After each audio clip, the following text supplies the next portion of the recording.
Assalamualaikum warahmatullahi wabarakatuh. Selamat pagi, semangat pagi anak-anak hebat kelas 3 Kota Surabaya. Bagaimana kabar kalian hari ini? Semoga semuanya dalam keadaan sehat. Bertemu kembali dalam program kesayangan kita, Belajar dari Rumah bersama Guruku. Dalam 30 menit ke depan, kalian belajar ditemani oleh Ibu Nima Ramadhaningrum yang biasanya mengajar di SDN Pradah Kalikendal 3. Sebelum kita memulai pembelajaran hari ini, marilah kita berdoa terlebih dahulu agar ilmu yang akan kita dapatkan nanti bermanfaat untuk diri kita masing-masing. Berdoa sesuai agama dan kepercayaan masing-masing. Kita ambil sikap sempurna, tundukkan kepala sejenak, berdoa mulai. Berdoa selesai. Jalan-jalan ke kota Surabaya, jangan lupa berselfie. Kami selalu bahagia belajar bersama di SPO TV. Oke anak-anak, kali ini kita akan belajar tentang perkembangan teknologi komunikasi. Dengan materi yang pertama, mencari makna dari kata yang sulit dalam sebuah bacaan. Yang kedua adalah menentukan ide pokok. Dan yang ketiga, menentukan sifat tokoh dalam bacaan terkait perkembangan teknologi komunikasi. Anak-anak, sebelum kita melanjutkan materi, Bu Nima ingin mengajak kalian untuk menyanyikan sebuah lagu. Lagu apa itu, Bu? Lagu Tukang Pos. Nah, kalian pasti sudah mengetahui lagu tersebut. Kalau begitu, kalian bisa menyanyikan bersama-sama dengan Bu Nima ya di rumah kalian masing-masing. Siap? Oke. Nah, Bu Nima akan memakai topi tukang pos. Kita mulai ya lagunya.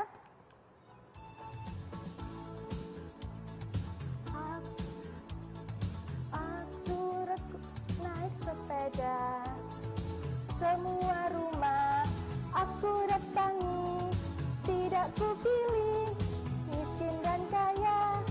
Kring-kring pos. Oke, sekali lagi ya kita nyanyikan lagunya. Aku tukang pos, rajin sekali, suratku antar naik sepeda, semua rumah aku datangi, tidak kupilih miskin dan kaya. Kring-kring pos. Oke, terima kasih anak-anak hebat kelas 3 Kota Surabaya sudah mau menyanyi bersama dengan Bu Nima.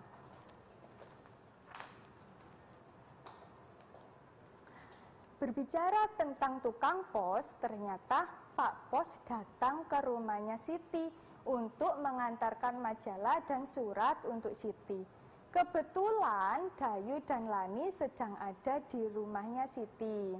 Akhirnya Siti mengajak Dayu dan Lani untuk membaca majalah tersebut secara bersama-sama. Bu Nima mau tanya, kenapa majalah itu diantar oleh tukang pos? Iya anak-anak, sekarang kalian bisa membeli sesuatu barang di online shop, bisa dikirimkan oleh tukang pos, begitu ya.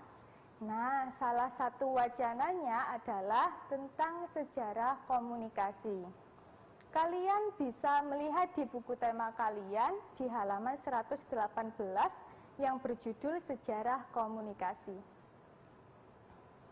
Sebelum kita menentukan ide pokok, kita harus mengetahui terlebih dahulu apa itu kalimat utama. Mengapa kalimat utama? Yang kita ketahui dulu sebelum menentukan ide pokok. Iya, karena Kalimat utama adalah kalimat yang berisi pokok pikiran utama atau ide pokok utama dan menjadi dasar untuk mengembangkan paragraf. Jadi ide pokok ada di dalam kalimat utama anak-anak. Dan bisa jadi ide pokok itu sama dengan kalimat utama. Mengapa demikian? Karena kalimat utama yang ada dalam paragraf kemungkinan tidak ada perubahan yang harus kita buang kata-katanya. Jadi sama dengan ide pokok begitu. Lalu di manakah kita bisa mengetahui letak kalimat utama itu? Yang pertama, terletak pada awal paragraf yang bisa kita sebut dengan paragraf deduktif. Yang kedua, terletak di akhir paragraf atau yang bisa kita sebut dengan paragraf induktif. Yang ketiga adalah terletak di awal dan akhir paragraf. Jadi ini campuran ya anak-anak ya, disebut paragraf campuran. Oke, sekarang bantu Bu Nima untuk membacakan paragraf 1 ya. Kita mencari kalimat utama. Siap? Siap. Sejarah komunikasi. Komunikasi adalah cara penyampaian gagasan antar manusia.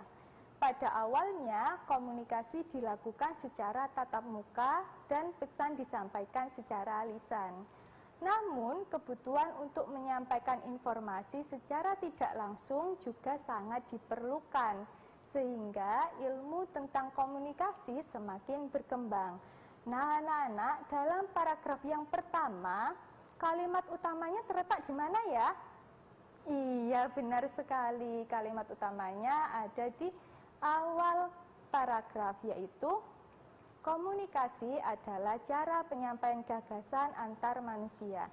Kita berlanjut ke paragraf yang kedua. Ada bermacam-macam cara penyampaian pesan dari jauh. Suku Indian menggunakan asap sebagai tanda pesan. Di Indonesia dikenal adanya kentungan. Kentungan digunakan untuk penyampaian tanda bahaya bagi warga. Selain kentungan, gong dapat menjadi pilihan sebagai penyampaian pesan. Kalimat utamanya ada di mana ya? Iya benar, ada di awal kalimat, yaitu ada bermacam-macam cara penyampaian pesan dari jauh. Nah, kalian coba baca paragraf yang ketiga. Kira-kira kalimat utamanya ada di mana ya? Iya benar, tetap di awal kalimat. Oke anak-anak, kita akan lanjutkan membaca paragraf yang keempat mencari kalimat utamanya di segmen berikutnya. Jangan kemana-mana, tetap di program belajar dari rumah bersama guruku. Terima kasih sudah setia bersama kami dalam program kesayangan kita, belajar dari rumah bersama guruku. Oke, Bu Nima janji kita akan melanjutkan materi pada paragraf yang keempat, yaitu mencari kalimat utamanya. Nah, setelah kalian baca kalimat utama pada paragraf yang keempat, di mana ya letak kalimat utamanya? Ada yang tahu? Iya benar, jadi kalimat utamanya ada di awal dan akhir paragraf yang bisa kita sebut dengan paragraf campuran. Kalimat utamanya adalah saat ini ada jaringan internet yang dapat menghubungkan ke belahan dunia manapun. Oke anak-anak, kemudian kita akan mengumpulkan kalimat utama yang sudah kita cari dalam tiap-tiap paragraf, kita kumpulkan menjadi satu, menjadi ide pokok dari teks bacaan. Nah, ide pokoknya dari teks sejarah komunikasi adalah komunikasi adalah cara penyampaian gagasan antar manusia.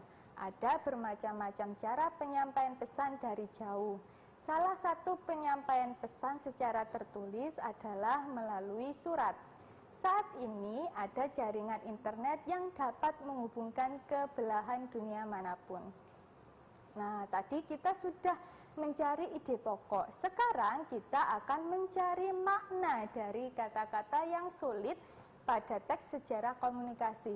Nah, untungnya di teks sejarah komunikasi di buku tema kalian sudah ada kata-kata yang digarisbawahi. Nah, itulah yang harus kita cari kata-kata yang sulitnya, maknanya. Nah, apa saja kata-kata sulitnya itu? Ada 1 sampai 10 kata-kata yang sulit. Bagaimana cara mencari makna dari kata yang sulit itu, Bu? Caranya gampang sekali, yaitu apabila kalian memiliki Kamus Besar Bahasa Indonesia, kalian bisa membukanya. Silakan kalian buka KBBI kalian, kemudian cari daftar kata sesuai abjad, dan akhirnya kalian sudah bisa untuk menemukan kata. Lalu bagaimana apabila tidak mempunyai KBBI? Kalian bisa melihat di HP kalian. Bu Nima akan tunjukkan caranya ya.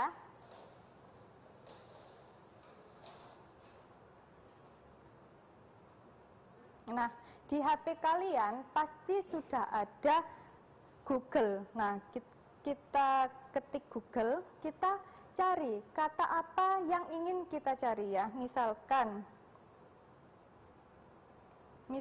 gagasan. Jangan lupa setelah kata sulit yang akan kita cari, kita tambahkan dengan tulisan KBBI. Nah, seperti ini, kita search, muncul, kita langsung pilih yang alamat kbbi.web.id. Nah, di sini kita bisa lihat bahwa makna kata dari gagasan adalah hasil pemikiran atau ide. Mudah bukan? Oke, kita akan lanjutkan lagi. Nah, setelah kalian mengetahui makna kata dari kata-kata yang sulit dari KBBI, kalian bisa mengumpulkannya dalam tabel nomor 1 sampai 10 ya. Yang pertama, gagasan maknanya adalah ide atau hasil pemikiran. Yang kedua, pesan adalah amanat yang disampaikan melalui orang lain. Yang ketiga, lisan adalah kata-kata yang diucapkan, dan seterusnya. Di sisi lain, Udin, Beni, dan Edo sedang berdiskusi tentang isi buku yang berjudul Alat Komunikasi Tradisional dan Modern. Nah, kalian bisa membacanya di halaman 127 sampai 128. Kita baca bersama ya, anak-anak. Oke, alat komunikasi tradisional dan modern. Manusia berkomunikasi dengan berbagai cara. Perkembangan teknologi komunikasi telah menghasilkan berbagai jenis alat komunikasi. Ada yang telah digunakan sejak lama maupun yang baru dikenal masyarakat. Daun lontar, prasasti, dan gong merupakan alat komunikasi tradisional pada masa lalu. Selain itu, ada pula lonceng yang berfungsi sama dengan gong. Pada masa berikutnya, muncul telegraf dan pesawat telepon. Dengan adanya teknologi, telepon berkembang menjadi telepon genggam atau biasa disebut ponsel. Ponsel merupakan alat komunikasi modern yang terus mengalami pembaruan. Nah, Udin, Beni, dan Udin sedang mendiskusikan tentang teks bacaan alat komunikasi tradisional dan modern. Mereka sedang mengelompokkan mana yang termasuk alat komunikasi tradisional dan mana yang termasuk alat komunikasi modern. Nah, kita bantu bersama ya, Udin dan teman-temannya untuk mengelompokkan alat komunikasi. Siap? Iya. Jadi, alat komunikasi tradisional itu ada, yang pertama adalah daun lontar. Nah, seperti kalian lihat pada gambar, daun lontar itu seperti itu ya. Di situ ada tulisan yang masih menggunakan aksara Jawa. Ini pasti dilakukan oleh nenek moyang kita, alat komunikasi tradisional. Kemudian yang kedua adalah prasasti.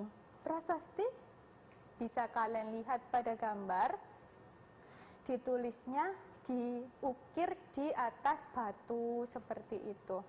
Nah, yang ketiga adalah gong. Dan yang keempat adalah lonceng. Nah, ini biasanya digunakan untuk mengumpulkan orang, kemudian digunakan untuk tanda bahaya dan lain-lain. Oke, anak-anak, kita akan mencari, mengelompokkan alat komunikasi modern di segmen berikutnya. Pasti lebih seru sekali materi berikutnya ya. Jadi jangan kemana-mana, tetap di sini dalam program kesayangan kita, belajar dari rumah bersama guruku.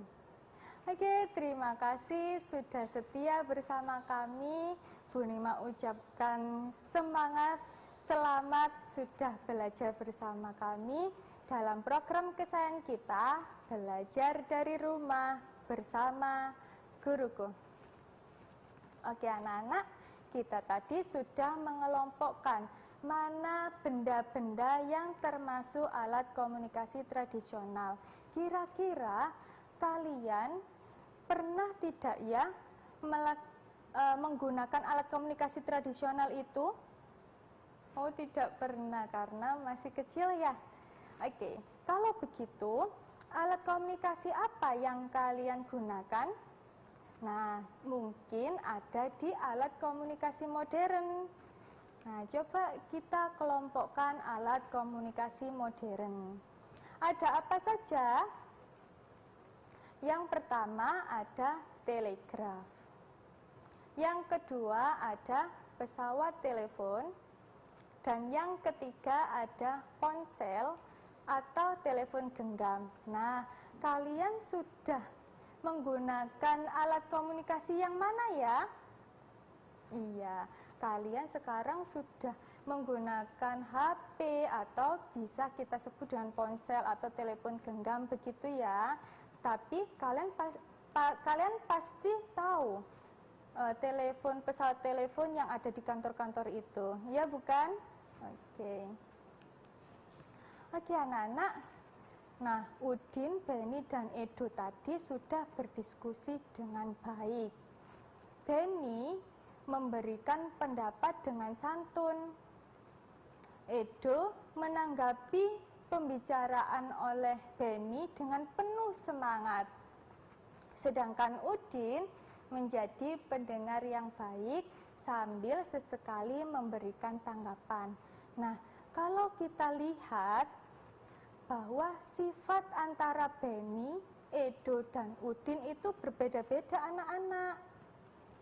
Coba sebutkan sifat Beni itu apa ya?